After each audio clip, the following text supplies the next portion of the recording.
जब आंखों ने अरमान लिया, मंजिल को अपना मान लिया। जब आंखों ने अरमान लिया, मंजिल को मान लिया, फिर मुश्किल क्या और आसान क्या, फिर मुश्किल क्या और आसान क्या, बस ठान लिया तो ठान लिया, बस ठान लिया तो ठान लिया। ठीक है बच्चों, तो बस मुश्किल अपनी जितनी भी मुश्किल हो उनसे घबराना नहीं है, बस एक लक्ष्य ठान लेना है कि हमें इस लक्ष्य पर पहुंचना है तो पहुंचना है। ठीक है बच्चों, तो आज हम हेलो एल्केन और हेलो एरीन के रासायनिक गुणधर्म पर बात करेंगे और आज के इस लेक्चर में हम इस टॉपिक के साथ यानी रासायनिक गुणधर्मों के साथ में हम नीट और जेडब्ल्यू में आए हुए पीछे पीवाई क्यूज भी क्या करेंगे, सॉल्व करेंगे। ठीक है बच्चों, तो नीट और जेडब्ल्यू की पिछले पीवाई क्यू सॉल्व करते हुए हम क्या करेंगे, आगे बढ़ेंगे। ठीक है बच्चों, तो हमारा आज का टॉपिक क्या है बच्चों, हेलो एल्केनों के रासायनिक गुणधर्म। ठीक है, जैसा कि हम बता चुके हैं कि इस टॉपिक को पढ़ने के साथ साथ हम ईयर वाइज आए हुए पिछले पीवाईक्यूज नीट जेडब्ल्यू के भी सॉल्व करेंगे। ठीक है बच्चों, हाँ तो बने रहिए। तो पहला हमारे पास में रासायनिक गुणधर्म में पहली अभिक्रिया होती है नाभिक स्नेही प्रतिस्थापन अभिक्रियाएं। नाभिक स्नेही प्रतिस्थापन अभिक्रियाएं, न्यूक्लियोफिलिक सब्स्टिट्यूशन रिएक्शन। ठीक है बच्चों, तो यहाँ पे नाभिक स्नेही प्रतिस्थापन अभिक्रियाएं होती क्या है, यानी होना है प्रतिस्थापन, हटाना है। ठीक है ना, हाँ जी, तो प्रतिस्थापन कैसे होना है, देखो बच्चों यहाँ पे हमारे पास में हेलो एल्केन में बताया था आपको होता है RX। ठीक है ना, और नाभिक स्नेही प्रतिस्थापन, तो यानी प्रतिस्थापन हैलोजन का होना है, लेकिन किसके द्वारा, नाभिक स्नेही का, न्यूक्लियोफाइल के द्वारा। तो न्यूक्लियोफाइल नाभिक स्नेही होते क्या है, जिन पर ऋणात्मक आवेश होता है, जिन स्पीसीज पर ऋणात्मक आवेश होता है वो नाभिक स्नेही कहलाते हैं, न्यूक्लियोफाइल कहलाते हैं। ये आपके क्या हो गया, ऋणात्मक आवेश वाला है तो ये नाभिक स्नेही है। तो नाभिक स्नेही क्या करेगा, इस हैलोजन को यहाँ से हटाएगा। ठीक है ना, बोले हटा सावन की गठा, तो इसने इसको हटा दिया यहाँ से और खुद जुड़ गया उसकी जगह पर। तो देखो बच्चों यहाँ पे नाभिक स्नेही पे कौन जुड़ चुका है आपका, नाभिक स्नेही जुड़ चुका है आपका किसकी जगह, हैलोजन की जगह पे। ठीक है ना, तो नाभिक स्नेही ने क्या कर दिया, हैलोजन को प्रतिस्थापित कर दिया। यहाँ पे नाभिक स्नेही ने हैलोजन को प्रतिस्थापित कर दिया, इसलिए हम इसको कहेंगे बच्चों नाभिक स्नेही प्रतिस्थापन। ठीक है ना, अब देखो नाभिक स्नेही प्रतिस्थापन बच्चों दो प्रकार की होती है। बच्चों प्यारे कितने प्रकार की होती है, दो प्रकार की। ठीक है ना, तो पहली जो नाभिक स्नेही प्रतिस्थापन है वो होती है SN1 और दूसरी जो नाभिक स्नेही प्रतिस्थापन है वो होती है SN2। ठीक है बच्चों, तो SN1 नाभिक स्नेही जो प्रतिस्थापन अभिक्रिया है इसको हम बोलते हैं एकाणुक नाभिक स्नेही प्रतिस्थापन अभिक्रिया। एकाणुक नाभिक स्नेही प्रतिस्थापन अभिक्रिया SN1।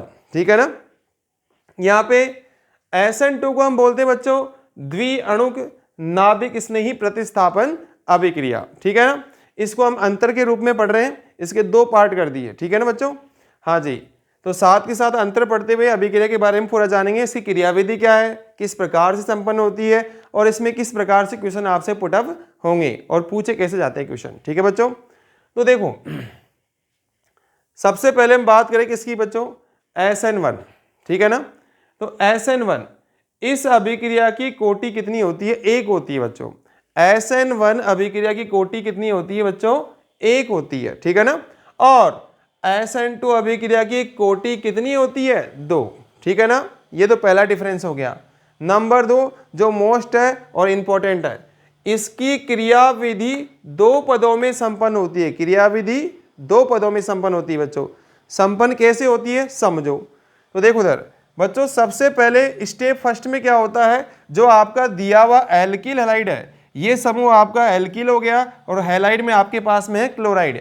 तो इस एल्किल हैलाइड समूह का विषमांश विखंडन होता है। विषमांश विखंडन में क्या होता है प्यारे बच्चों, ये साझे के दोनों इलेक्ट्रॉन को एक परमाणु लेके चला जाता है। तो यहाँ पे साझे के दोनों इलेक्ट्रॉन हैलोजन परमाणु लेके चला जाएगा।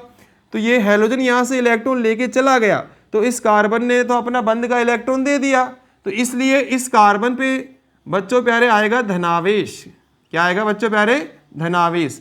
तो यहाँ पे धनावेश आने के कारण आपके प्रथम पद में निर्माण होता है कार्ब धनायन का। किसका होता है, कार्ब धनायन। ठीक है बच्चों, प्लस में क्या बाहर निकल गया Cl माइनस, ठीक है ना। यानी ये क्लोरीन क्या किया, साझे के दोनों इलेक्ट्रॉन खुद लेके चला गया, तो दोनों इलेक्ट्रॉन लेके चला गया चोटा कहीं का, कौन लेके चला गया Cl माइनस, तो इलेक्ट्रॉन को अपनी ओर लेके चला गया, तो इस पे कौन सा आवेश आ गया, ऋणात्मक आवेश। लेकिन कार्बन ने तो अपना इलेक्ट्रॉन दे दिया, इसलिए कार्बन पे कौन सा चिन्ह आएगा, धनात्मक आवेश। ठीक है बच्चों, अब देखो स्टेप सेकंड में क्या होता है, जो आपके प्रथम पद में जो कार्ब धनायन बना है, कौन से पद में, प्रथम पद में, इस प्रथम पद में जो बना हुआ कार्ब धनायन है, इस पर नाभिक स्नेही का अटैक होता है, नाभिक स्नेही का आक्रमण होता है। तो नाभिक स्नेही जब आक्रमण करता है तो देखो नाभिक स्नेही की यहाँ पे अटैक करने की यानी आक्रमण करने की दो स्थिति होती है। एक तो नाभिक स्नेही फ्रंट से भी अटैक कर सकता है, दूसरा नाभिक स्नेही बैक साइड पे अटैक कर सकता है। यदि फ्रंट से नाभिक स्नेही अटैक करता है तो देखो वो दाईं तरफ जुड़ेगा, तो देखो फ्रंट से जुड़ने पर हमारे पास में जो संभवित उत्पाद है वो दाईं तरफ जुड़ा, तो उसको हम बोलेंगे डी रूप। कौन सा रूप बोलेंगे बच्चों, डी रूप, ठीक है ना, यानी डेक्स्ट्रोफॉर्म। उसके बाद में यदि नाभिक स्नेही हमारा बैक साइड जुड़ता है तो बनेगा एल रूप। कौन सा बनेगा बच्चों प्यारे, एल रूप। तो यहां पे इसका बना एल रूप, ठीक है ना। तो यहाँ पे नाभिक स्नेही फ्रंट से जुड़ता है तो डी रूप बनता है, और यदि लेफ्ट साइड जुड़ता है तो एल रूप बनेगा। और डी और एल का जो मिश्रण होता है बच्चों प्यारे, इसको हम बोलते हैं रेसेमिक मिश्रण। रेसेमिक मिश्रण, डी और एल का जो मिश्रण होता है बच्चों ये कहलाता है रेसेमिक मिश्रण। ठीक है, तो यहाँ पे वापस समझ लीजिए, प्रथम पद में यहाँ पे विषमांश विखंडन हुआ, विषमांश विखंडन से कार्ब धनायन प्राप्त हुआ, कार्ब धनायन बनने के बाद में क्या हुआ, नाभिक स्नेही का अटैक हुआ सेकंड स्टेप में, और अटैक होने के बाद में एक तो डी रूप बना, दूसरा क्या बना, एल रूप। और डी और एल के मिश्रण को क्या बोलते हैं, रेसेमिक मिश्रण। ठीक है बच्चों, अब देखो पहला जो पद होता है ये होता है स्लो, ये होता है स्लो स्टेप। पहला स्टेप क्या होता है बच्चों, स्लो स्टेप होता है, धीमा पद होता है। और दूसरा जो स्टेप होता है ये होता है फास्ट, फास्ट स्टेप। ठीक है ना, तो धीमा पद क्या होता है यहाँ पे, इसमें क्या होता है, इसमें ही अभिक्रिया का क्रियाविधि निर्धारित होता है और इससे ही अभिक्रिया कोटि पता लगाते हैं। ठीक है ना, अब देखो इसमें आ जाओ, SN2 की क्रियाविधि समझ लो। SN2 की क्रियाविधि में क्या होता है बच्चों प्यारे, हमारा जो एल्किल हैलाइड है, इस एल्किल हैलाइड पर नाभिक स्नेही का अटैक होता है। तो नाभिक स्नेही, इसी क्रियाविधि एक ही पद में संपन्न होनी है, तो लेकिन नाभिक स्नेही प्रथम पद पे ही आक्रमण करता है। तो नाभिक स्नेही प्रथम पद पे जब आक्रमण करेगा एल्किल हैलाइड पर, तो ये फ्रंट से ना जुड़कर बैक साइड जुड़ता है बच्चों। ठीक है ना, तो नाभिक स्नेही जब बैक साइड अटैक करेगा तो उस कंडीशन में क्या होता है, देखो नाभिक स्नेही ने यहाँ पे बैक साइड अटैक किया है, तो यहाँ पे कुछ समय के लिए मध्यवर्ती अवस्था प्राप्त होती है जिसको बोलते हैं संक्रमण अवस्था। इस अवस्था में क्या होता है बच्चों, नाभिक स्नेही यहाँ पे बैक साइड जुड़ेगा लेकिन आंशिक बॉन्ड के द्वारा जुड़ेगा। इस अवस्था को मध्यवर्ती संक्रमण अवस्था कहा जाता है बच्चों। क्या कहा जाता है, मध्यवर्ती संक्रमण अवस्था, ट्रांजिशन स्टेज। कौन सा स्टेज बच्चों, संक्रमण अवस्था। ये कुछ समय के लिए बनेगी, उसके बाद में क्या होगा, यहां से हैलोजन समूह तो हट के चला जाएगा, जुड़ा हुआ कौन हो जाएगा, नाभिक स्नेही। तो नाभिक स्नेही तो यहां पे जुड़ा हुआ रह गया और हट के कौन चला गया यहां से, हैलोजन समूह। यानी नाभिक स्नेही ने क्या कर दिया, इस हैलोजन समूह को यहां से प्रतिस्थापित कर दिया, बोले हट जा, अब हम आ चुके हैं। ठीक है ना, इसको उठा दिया। लेकिन अब इस चीज में एक चीज आप नोटिस करो बच्चों, क्या नोटिस करोगे, इसमें हैलोजन था आपका दाईं तरफ, राइट हैंड पे था, लेकिन नाभिक स्नेही आके जुड़ा किधर की ओर, बाईं तरफ, बाईं तरफ जुड़ा। तो नाभिक स्नेही दाईं तरफ ना जुड़कर बाईं तरफ यानी पीछे की ओर साइड जुड़ रहा है। ठीक है ना, तो पीछे की ओर जुड़ रहा है, तो इस प्रक्रिया को हम बोलते हैं वाल्डेन प्रतिलोमन। वाल्डेन प्रतिलोमन, यानी इसमें वाल्डेन प्रतिलोमन क्यों हुआ, क्योंकि यहाँ पे विन्यास बदल गया। विन्यास क्यों बदला, क्योंकि नाभिक स्नेही फ्रंट से ना जुड़कर बैक साइड से जुड़ा है। तो नाभिक स्नेही जब बैक साइड से जुड़ा है तो यहाँ पे हो गया इसका वाल्डेन प्रतिलोमन, विन्यास का प्रतिलोमन। ठीक है, अब देखो यानी SN2 अभिक्रिया में क्या पाया गया, वाल्डेन प्रतिलोमन, और हमारे SN1 अभिक्रिया में क्या बना था, रेसेमिक मिश्रण का निर्माण हुआ था। ठीक है बच्चों, अब देखो थर्ड डिफरेंस यहाँ पे कहता है कि इसमें अभिक्रिया वेग एल्किल हैलाइड की सांद्रता पर निर्भर करता है, एल्किल हैलाइड की सांद्रता पर निर्भर करता है। यानी वेग, रेट ऑफ रिएक्शन आपकी समानुपाती है एल्किल हैलाइड यानी RX होता है हमारा एल्किल हैलाइड, इसकी सांद्रता पर निर्भर करता है। तो इसकी सांद्रता पर निर्भर करता है तो इसका मतलब अभिक्रिया की कोटि कितनी हो गई, 1। अब आपसे प्रश्न पूछे कि SN1 अभिक्रिया की कोटि 1 क्यों होती है, ये इंपॉर्टेंट प्रश्न बनता है यहाँ से।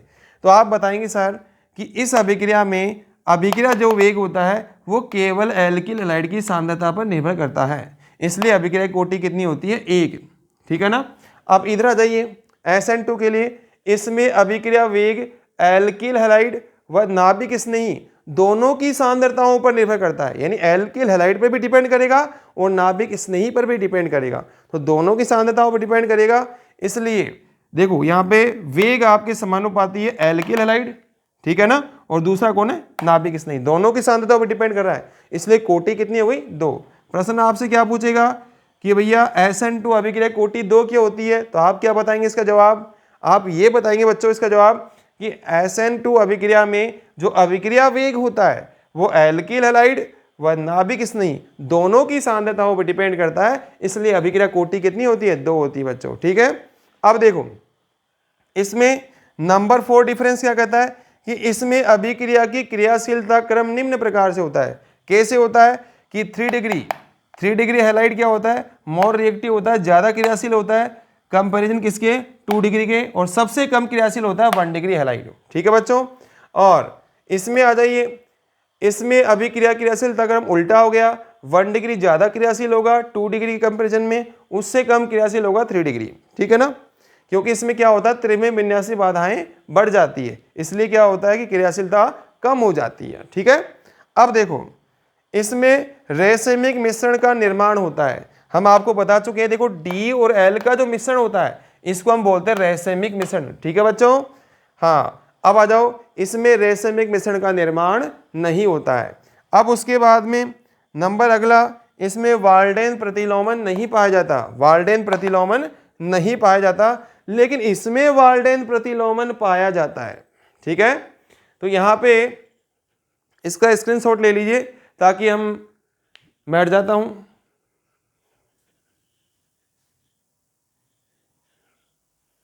ठीक है बच्चों। तो अब हम इस पे करते हैं पिछले नीट और JEE में आए हुए क्वेश्चन।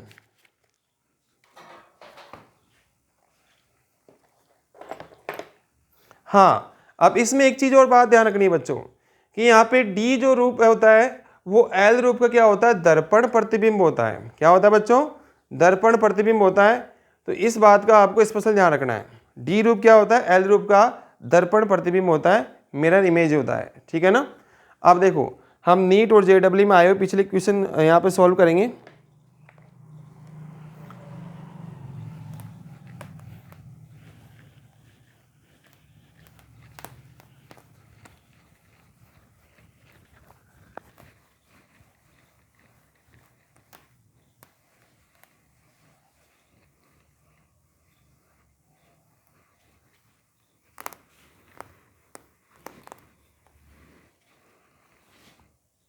देखो हमारे पास में नीट 2015 में आया हुआ क्वेश्चन, नीट 2015 में आया हुआ प्रश्न, नीट 2015 में प्रश्न क्या आया, प्रश्न ये आया बच्चों, हमारे पास में स्ट्रक्चर दिया हुआ है, संरचना दी हुई है कि CH3 CHOH COOH की दो संभवित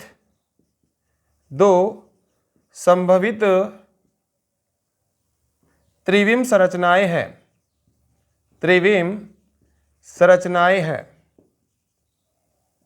जो ध्रुवण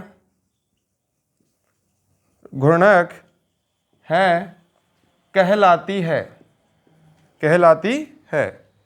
तो क्या कहलाती है भाई? जो ध्रुवण घूर्णक यौगिक होते हैं उनकी यदि दो संरचनाएं बन रही है तो उनको बोलते हैं हम क्या?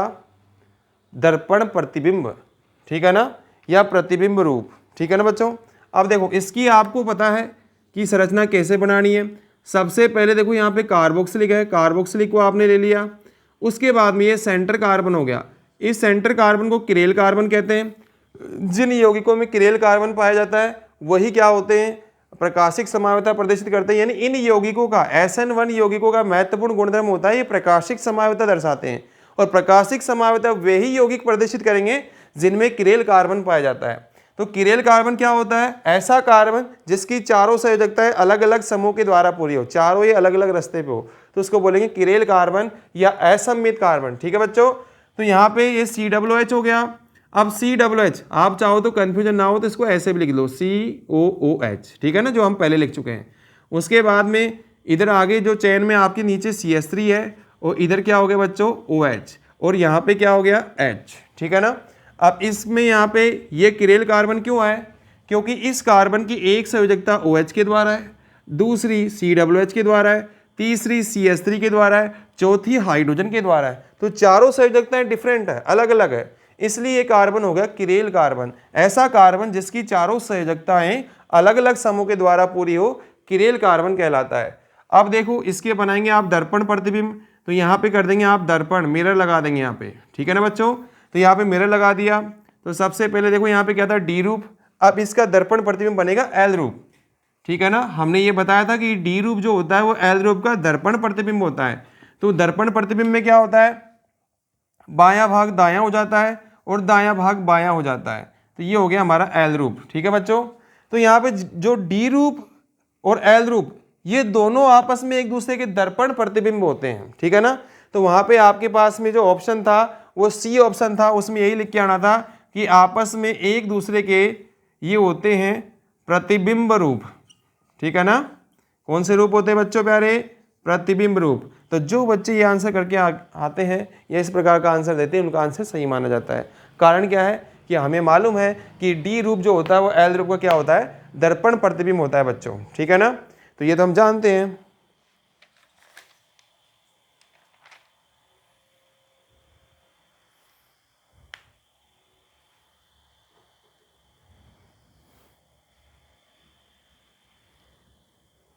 ठीक है बच्चों, तो इसी के साथ हम आपके लिए नीट और JEE के टॉपिक टू टॉपिक क्वेश्चन लाते रहेंगे, ठीक है। तो आप हमारे चैनल पर बने रहिए और हमारे चैनल को आप ज़्यादा से ज़्यादा लोगों में शेयर करने की कोशिश कीजिएगा, ठीक है बच्चों। ओके, फिर मिलेंगे। Nice to meet you.